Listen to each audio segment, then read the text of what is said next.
What was your reaction when you heard that the Secret Service wanted to talk to you? I was surprised. I didn't anticipate that happening in a million years. For the last 18 years on Chicago's Northwest Side, graphic designer Al Brantner has quietly earned a living designing covers for albums, CDs, and DVDs. 2 years ago, he submitted some artwork for an exhibit of postage stamp art focusing on evil. One of his ideas involved President Bush. At some point you go from just having Bush to Bush and a gun. Well, yeah. How does that come together? I don't really recall the moment. It was just the moment was recognizing that it was there. But how it came together is just the creative process of just why things come in. I was definitely looking for something shocking. To some, it was more than shocking. It was a potential threat. 2 Secret Service agents took photographs of the artwork and requested an interview with Brantner. He declined. After all this erupted, then it was like, oh my God, people think that I want to commit some sort of act, and it was like, wow, that's not really what I was thinking. So it was never meant as a threat? Never at all, no. As the artwork gained more attention, so did Brantner. I started receiving emails, where I was a traitor, a treasonous bastard, and various sorts of things like that. Brantner says the controversy has convinced him more than ever of the need to get off the sidelines and get involved. It's hard to believe that I've unleashed something as powerful of a message and how it spread across the world in a matter of a couple of days. Brantner says the gallery has already received numerous inquiries from individuals interested in purchasing his most controversial piece. The exhibit here at Columbia College runs through May 11th. Larry Yellen, Fox News, Chicago.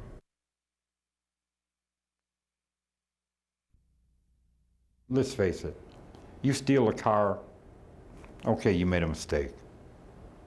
You wrote some bad checks, all right, you made a mistake.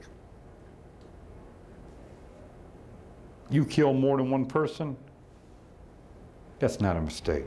Joseph Miller, a one-time Skokie resident, was convicted of killing 6 women, 5 of them prostitutes. He strangled, stabbed, even drowned his victims after having sex with them. He killed these prostitutes out of sexual thrill, and he knows it. Miller's prosecutor, Kevin Lyons, says that just like John Wayne Gacy, Miller used a gentle demeanor to win his victims' trust. You would never suspect that when you were getting into a car driven by a fat tub of goo that looked like that you were not going to leave it alive. But unlike Gacy, the justice system gave Miller a second chance to kill. Miller went to prison in 1978 after killing 2 prostitutes on Chicago's North Side. He served just 15 years and says he warned prison officials that he would start killing again when he was set free. The only question they had was when? Would it lay dormant for a while, or would it start right back up? Sure enough, just 5 months after Miller's release, the bodies of 3 prostitutes were found in ravines outside of Peoria, where Miller was living. But just what made him kill? I don't think any 1 or 2 things are ever going to be a deciding factor in what made everything turn out the way it did. There is no shortage of possibilities. Miller's been diagnosed with multiple personality disorder and paranoid schizophrenia. He lived in several different foster homes as a child and says he was physically and sexually abused by both of his parents. Add that, he says, to a tour in Vietnam with the Marines, and by the mid-1970s, he was essentially a killing machine. And the urge, he says, is still there. The fact is, now at age 60 and after 30 years in prison, you still would have an urge to kill. If they were to put me out on the street today, I have no doubt. I mean, would it be right away or down? Who knows? There's a medical term that drove Joe Miller to kill, and that term is He was an evil, vicious bastard. Kevin Lyons is still furious that then-Governor George Ryan emptied death row, giving inmates like Joseph Miller a life sentence instead of a death sentence. Miller appreciates Ryan's decision. That took a lot of courage and a whole lot of gumption to do what he did. But he also taunts his prosecutors, saying he's killed 7 other women. If those victims really exist and were ever found, Miller could face new charges and end up back on death row. But having been there once, Miller says, was enough. It's one thing to go through life and obviously know you got to die sometime. But to be sitting there waiting for it, for someone else to set a date for you, that'll truly mess with your mind.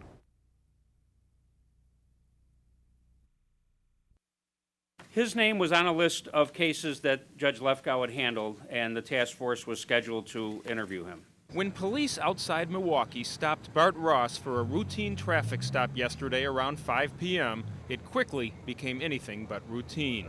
Ross shot himself in the head, leaving police to find 2 notes in the van, strongly linking him to the murders of Michael Lefkow and Donna Humphrey. Basically, one of them describes his actions on February 28th at the Lefkow home, and the other one describes his dealings with the court proceedings that regarding his medical condition. Those court proceedings had been before Judge Joan Lefkow. She had recently dismissed Ross's civil rights lawsuit stemming from an unsuccessful medical malpractice action. In addition to Ross's having a history with the judge, police found more than 100 .22 caliber shells in the van, which matched the caliber, manufacturer, and length of those recovered at the Lefkow home. We understand that there is plenty of information out there pointing to this individual as the offender. However, only a complete and total analysis of all the evidence will point us in any one direction. Ross was being evicted from his North Side home, and he'd been living out of his van. He came to the house and he asked her if she had $10,000 to borrow him because he had a court case and he was defending himself, but we never asked him anything about what was going on as far as the case. He just came to the house, we said we didn't have the money, and we left it. The best clues to Ross's state of mind may be found in a letter he apparently sent to WMAQ-TV. He says he broke into the Lefkow home planning to wait in the basement until he could kill the judge. But Michael Lefkow found him, so he shot the judge's husband and then her mother. The letter says, "After I shot husband and mother of Judge Lefkow, I had a lot of time to think about life and death. Killing is no fun, even though I knew I was already dead."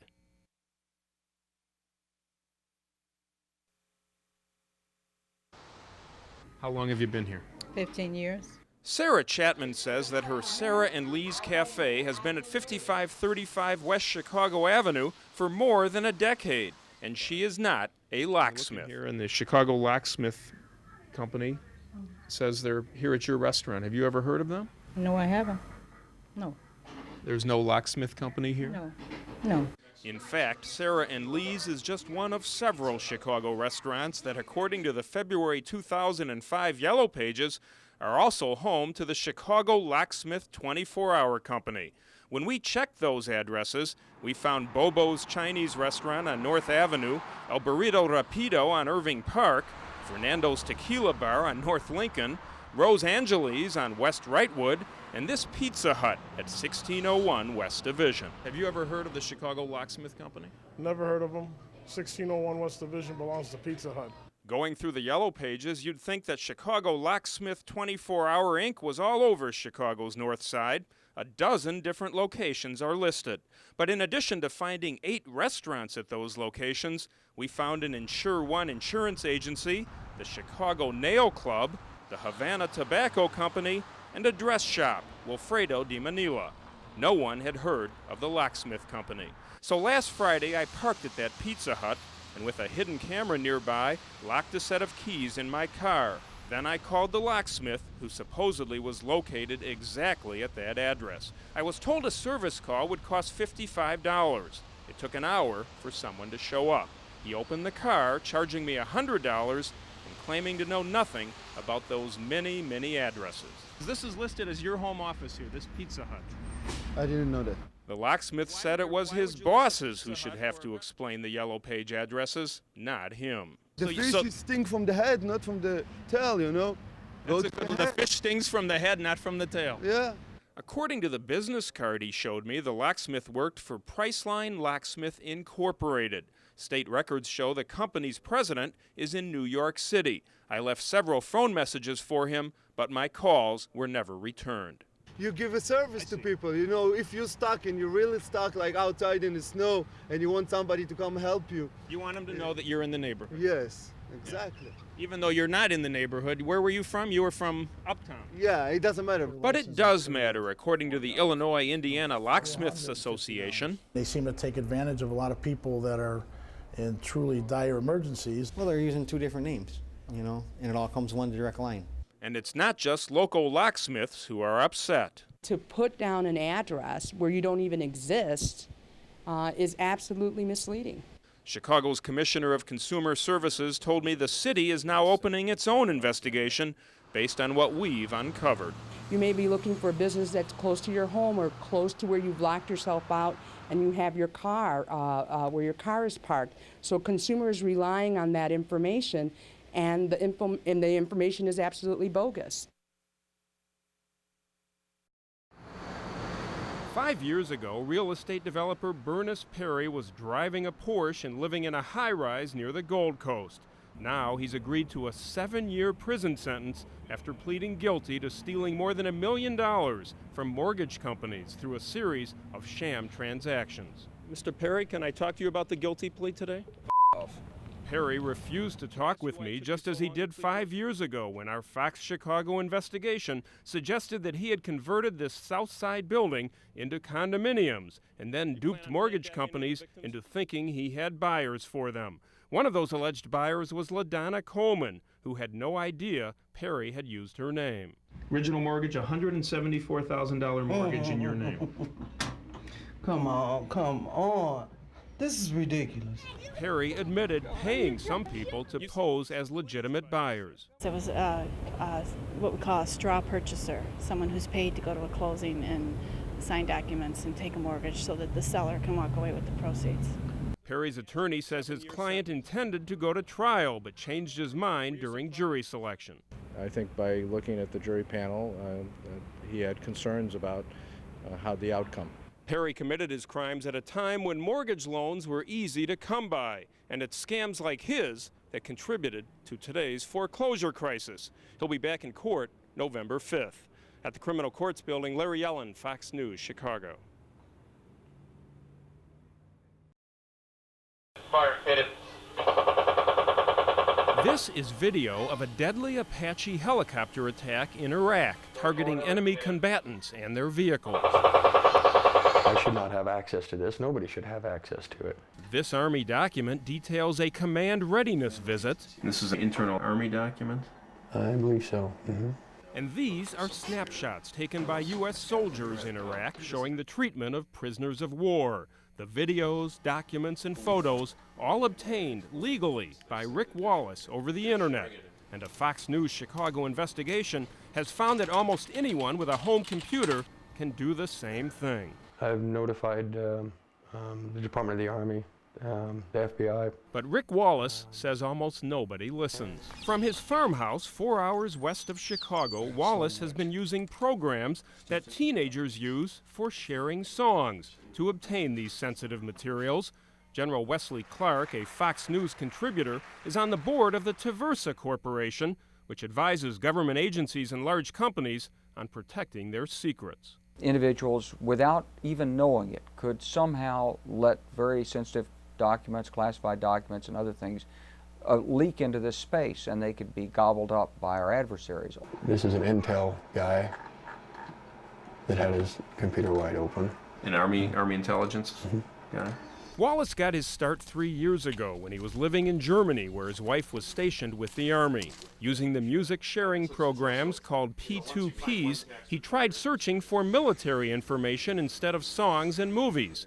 He was shocked at what he found. It was a folder that contained data that dealt with real-time operations in Iraq. Here's how it happened. P2P programs search for songs on millions of other computers whose users have agreed to join a music sharing network. But if a P2P program isn't carefully installed, everything else on the computer's hard drive might become available. So a Pentagon employee working on a home computer with a P2P program installed could be sharing everything with the world. Sometimes it's just that you enter in a wrong keystroke and you inadvertently make all of the files on your computer available. Someone takes advantage of that for an unauthorized use, then important information could be disclosed and it could be catastrophic. But it's not just classified military records that are available. Think of everything that you store on your home computer and whether you'd like to risk sharing it with a criminal. Is this your tax return? Yes, it is.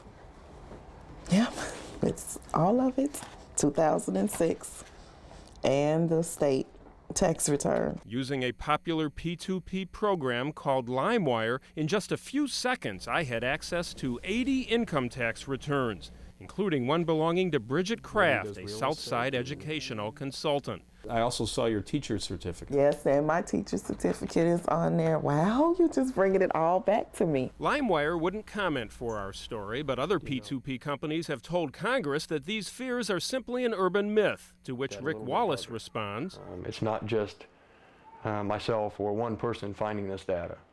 There's a lot of different people out there that are actually starting to stand up and say, you know, this is what's happening. We have a problem. As for what you can do, experts say parents should repeatedly make sure that P2P programs are only sharing the desired files, and sensitive work documents shouldn't be stored on home or work computers with open file sharing. Not unless you want to risk sharing them with the world. Larry Yellen, Fox News, Chicago.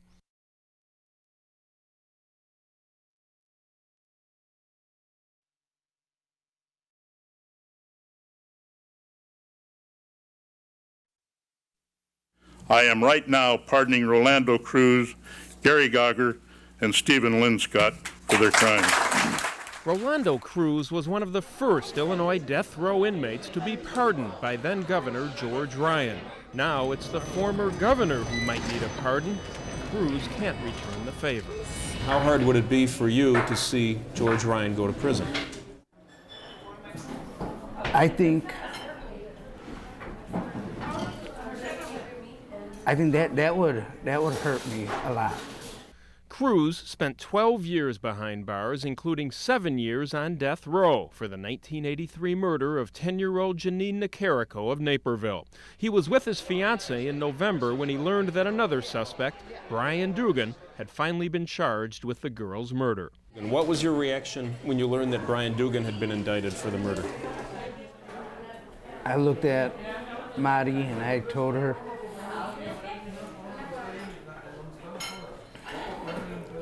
it's about time. 22 years later, it's about time. They've known all along. Cruz has moved from Illinois, but agreed to meet me at a Southside restaurant for his first TV interview since Dugan was charged and Ryan's been on trial. Ryan's attorneys have called several famous death penalty opponents as character witnesses. But Cruz, who says he's not 100% against the death penalty, has not been called. If you were called as a character witness, what would you say about George Ryan? I believe he's a very honorable man, very courageous for doing what he did.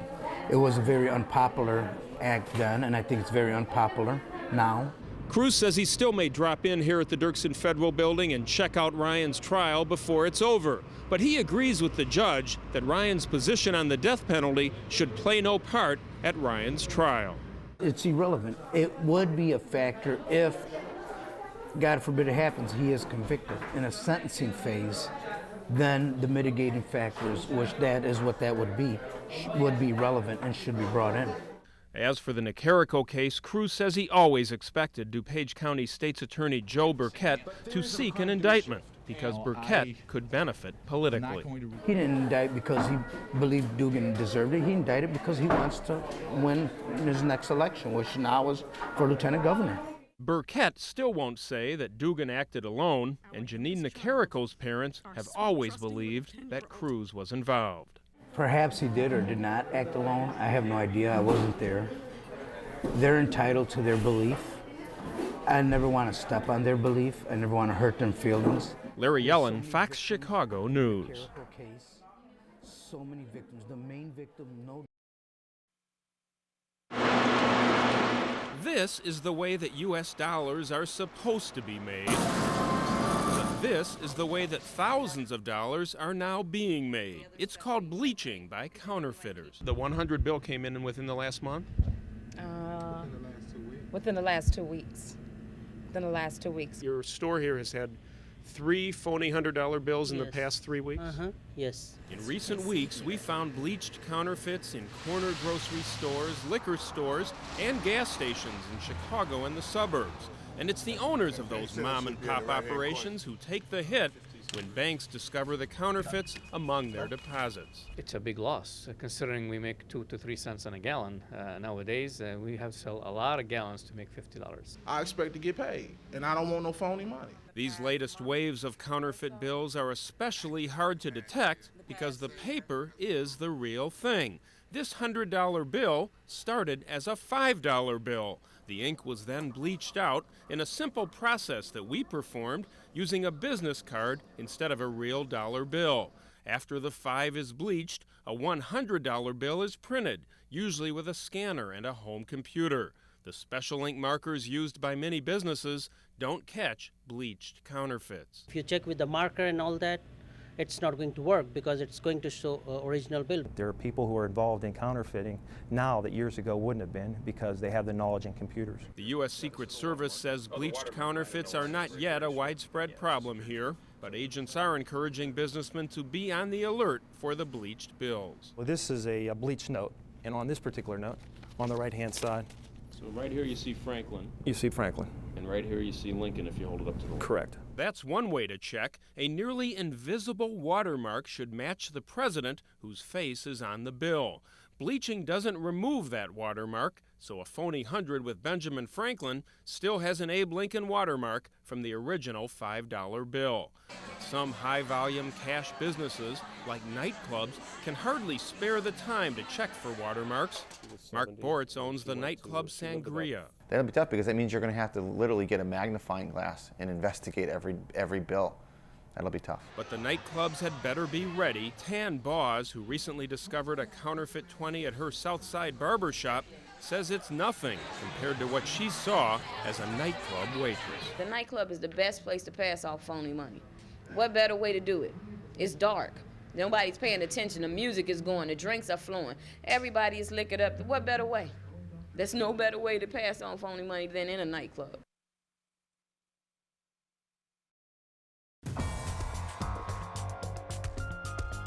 Still to this day, he's a senior. He's senior, and he certainly has 10 times the knowledge. He has probably forgotten more things than I'll ever learn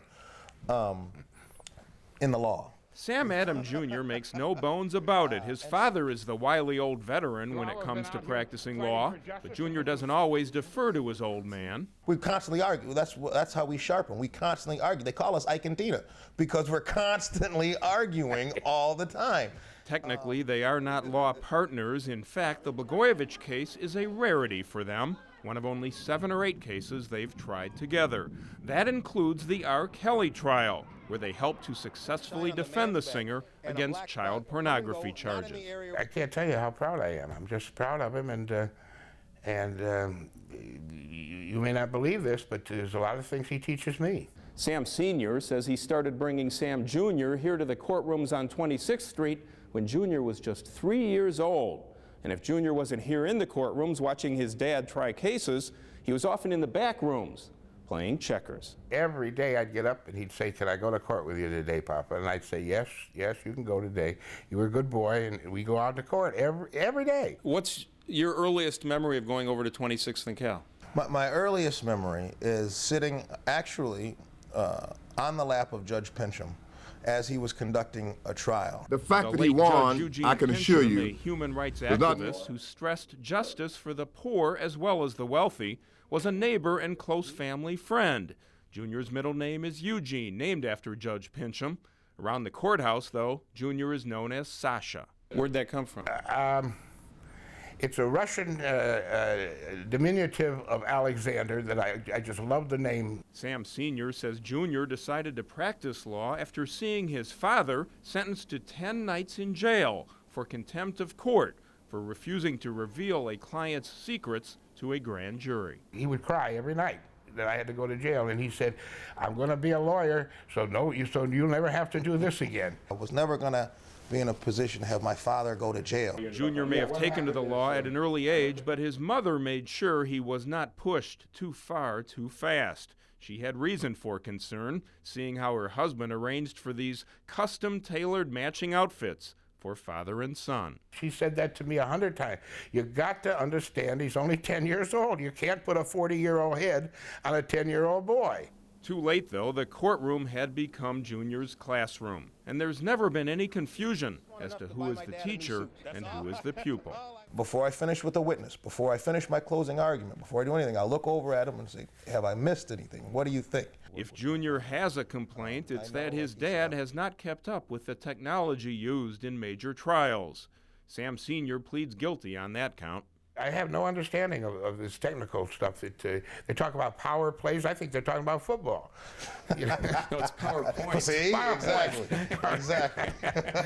Power play is hockey. You even get your, you got your sports mixed up. But that appears to be Junior's only complaint, as father and son head for the most widely watched trial of their careers. I love that man, not only as a father, but as a guiding light and as my friend. God has given me a gift that every father wants, that I ever met, and that's to have one of their children, boy or girl, particularly a boy, come in business with them and turn out to be more successful than they are. It's the middle of the night, just before 2 a.m. inside Terminal 1 at O'Hare. In the baggage claim area, there are people sleeping everywhere. It happens every night at O'Hare, but not everyone who's asleep here should be sleeping. This is not the place where you take a nap. But over there, in the corner, we found a security guard napping on and off for about an hour. Even the airport announcements. Attention passengers, it is illegal for transportation companies to solicit rides at the airport. Don't wake her up. She's positioned right next to a door and an opening for a baggage conveyor belt. Terrorism expert Tom Makaitis. Terrorists are not stupid.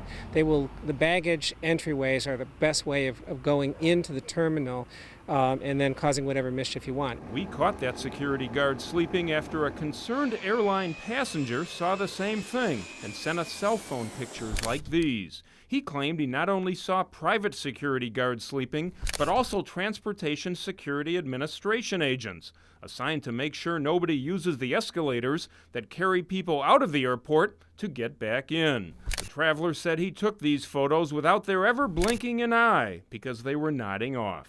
Everyone expects people to leave through the baggage thing. And if the people designed to prevent the reverse flow of traffic are not attentive, then it would not be hard to get an individual and possibly even a package or a device through that entryway. On the 2 nights we checked, one TSA agent did look a little drowsy, but never appeared to fall asleep. On the other hand, the guard who we caught sleeping, now with who appears to be a supervisor sitting nearby, wraps herself in a blanket. She appears to be talking on a cell phone, often with her eyes closed. Tom Makaitis says it's exactly the type of opening a terrorist might be looking for. They're not going to come at noon and try to push their way through. They know they're going to get caught. They're going to look for these dead spots. They're going to look for these weaknesses. The Department of Aviation continues its efforts to make sure O'Hare and Midway are as safe and secure as they can be. That was Mayor Daley just a few days ago on the anniversary of September 11th. Later that afternoon, the city told us that after seeing our video and those photographs, the Department of Aviation determined that the private security guards worked for Steiner Security, earning about $15 an hour as a subcontractor for the Universal Security Corporation at O'Hare. Neither company would comment for our story. But Aviation Department officials say they met with Universal's management, and 2 guards who were identified as sleeping on the job were fired. Department officials would not go on camera, but said they are working, quote, to ensure this type of situation or other possible issues don't occur. As for the TSA agents, A spokesman told us the TSA is reviewing the travelers' concerns, and if necessary, action would be taken. So maybe our investigation was a badly needed wake-up call, 8 years after 9/11. Security firms are not as vigilant as they were 7, 8 years ago? This is normal human behavior and also institutional behavior. The farther you get away from the catastrophic event, the more people become complacent. Safe transport out of the airport.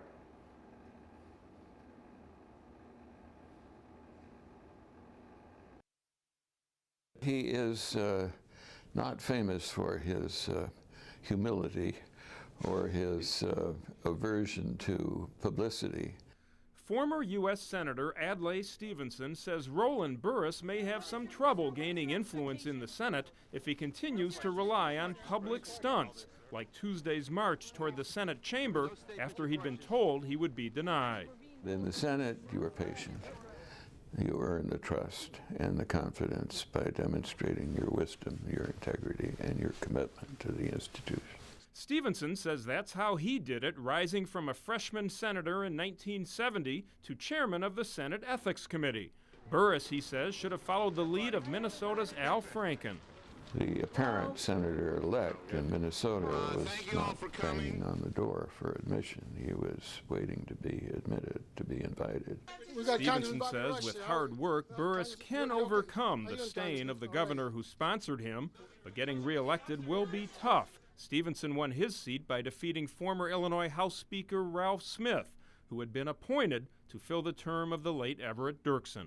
There's a general impression that an appointed candidate is handicapped when running for election to the seat to which he was appointed. Stevenson also believes Senate Democrats are right to insist that Burris's appointment be certified by Secretary of State Jesse White.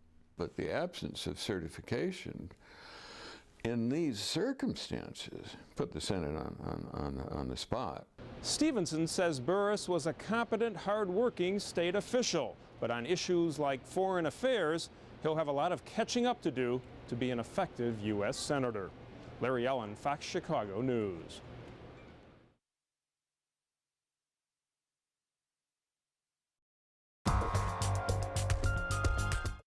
About an hour ago, federal authorities showed up at Governor Rod Blagojevich's home and took him into custody. It began a year ago this week with a knock on the door. Well, I woke him up. So the first thing was this a joke? Governor Rod Blagojevich taken into custody by the FBI. When they came to my house at 6 o'clock in the morning to arrest a sitting governor, that's never happened before in history, where my little girls sleep and our little 5-year-old happened to be in bed with us. Word spread quickly across the country. The phones were on fire that morning. Well, I was sleeping, and it was about 6:45 for me, and I got a call from a reporter, and they asked if I had known about it, and I didn't know anything about it. Within hours, the specific charges were revealed. The conduct would make Lincoln roll over in his grave. Setting off a chain of events which even in Illinois must still be viewed as nothing short of historic. I will fight, I will fight, I will fight, until I take my last breath. Then, after Blagojevich was impeached by the Illinois House, therefore, Rod R. Blagojevich is removed from the office of governor. The Illinois Senate removed him from office. But by then, he was mostly ignoring Springfield and taking his case to the nation, an unusual defense strategy which continues to this day. Do you think your strategy is working? It's not a question of strategy, it's a question of just getting the truth out. I've done nothing wrong, and I'm not going to run and hide in some corner and act like some cowardly guy who's afraid to fight. In April, Blagojevich was formally indicted. Desperate to earn a living, he tried to land a role on a reality show. But Judge James Zagel said no. Governor, are you disappointed you can't go to Costa Rica? It's just another day in the big city. So Patty fills in. And in August, he finished his new book titled The Governor. A month later, tragedy, the suicide of a co-defendant and close friend. Chris Kelly, your thoughts? Very tragic, and again, part of this epic story. He was a complicated person. He had some vices, but he also had some big virtues. And one thing he wasn't going to do was to lie about me to benefit himself. But two former Blagojevich chiefs of staff, John Harris and Lon Monk, have pleaded guilty and will be testifying against him. How difficult has it been to see those two flip on you, and are you worried about that? No, I'm not worried about it at all. Again, the truth is on my side. Meanwhile, it's Lieutenant Governor Pat Quinn who takes over an administration that's allegedly overrun with pay-to-play politics. 1 year later, is pay-to-play politics still prevalent in Illinois? Not as long as I'm governor. I don't believe in that, never have. Governor Quinn says the Blagojevich scandal has led to campaign finance reforms, new measures for transparency in government, and a referendum where voters can approve a recall provision for governors who abuse their powers. That was an alarm bell on December 9th of last year, that we had to clean up our government from top to bottom. And I think we've done a good job at taking on a lot of these issues. But some legislators disagree. Democrat Jack Franks recently prepared this speech titled Anatomy of a Downfall regarding the Blagojevich years. I haven't seen much change in Illinois in the almost year that Pat Quinn's been governor.